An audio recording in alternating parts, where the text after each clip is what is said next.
বাংলা আবাস যোজনার প্রথম তালিকা আজই ঘোষণা হতে চলেছে। আর সেই আবহে এখনও দক্ষিণ 24 পরগনার একাধিক ব্লকে বঞ্চিতদের ক্ষোভ বিক্ষোভ অব্যাহত।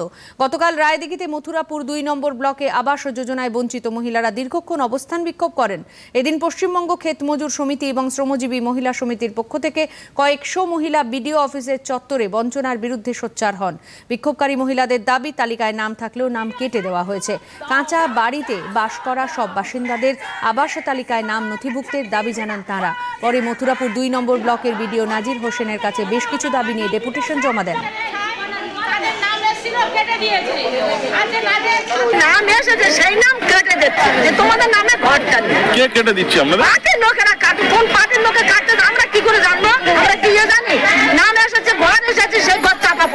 আপনাদের ঘরে দেখতে গিয়েছিল?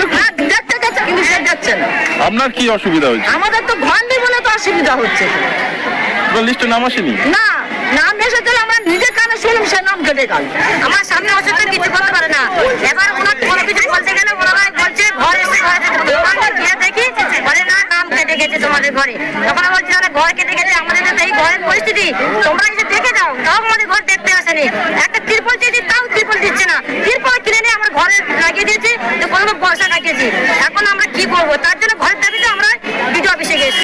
আমাদের এখানে 9টা অঞ্চলের লোকেরা এসছে, তাদের ঘরের যে ভাঙা ঘর আছে, তাদের ব্যাগের ঘর আছে, তাদের অ্যাড্রেসটা ডিটেলে আছে, তাদেরকে ঘর থেকে নাম বাদ দিয়ে দিয়েছে। যাদের ছাদতলা বাড়ি আছে তাদের নাম আছে।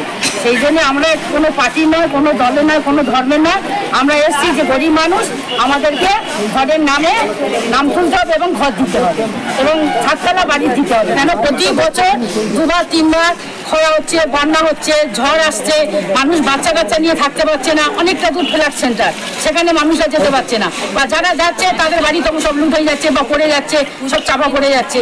সেই জন্য আমরা আজকে বিডিও সাহেবের কাছে এসেছি, যাদের ঘর নেই, যাদের নাম আসেনি, তাদের অবশ্যই করে যেন নামটা তোলে আর এখন তাদেরকে দেওয়া হয়। বিডিও নাজির হোসেন জানিয়েছেন ওই সংগঠনের দাবি জেলা প্রশাসনের কাছে পাঠানো হবে।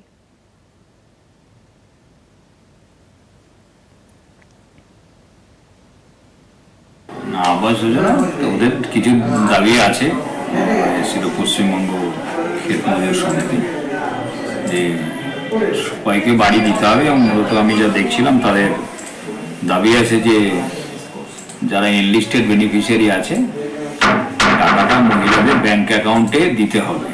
তো অ্যাজ অফ নাও আমাদের কাছে তো সেরকম গাইডলাইন কিছু আসেনি গভর্নমেন্ট থেকে। আসলে নিশ্চয়ই আমরা বিবেচনা করব। তাছাড়া আরও বেশ কিছু ওদের বিধবাদের অবিলম্বে ভাতা চালু করা ইত্যাদি এগুলো আছে অলরেডি। দুয়ারে সরকারে দরখাস্ত করলে যারা আছেন এবং দিয়ে দরখাস্ত করলে তাদের ভাতা পাবেন তারা। এগুলো অলরেডি সমস্ত বিষয়গুলো চলছে। শুধুমাত্র আমি একটাই দেখলাম যে ওরা মহিলাদের অ্যাকাউন্টেই টাকাটা চাইছে, আবাস যোজনার টাকাটা। তো আমাদের গভর্নমেন্টের এই নির্দেশ আসলে নিশ্চয়ই আমরা ভেবে দেখব।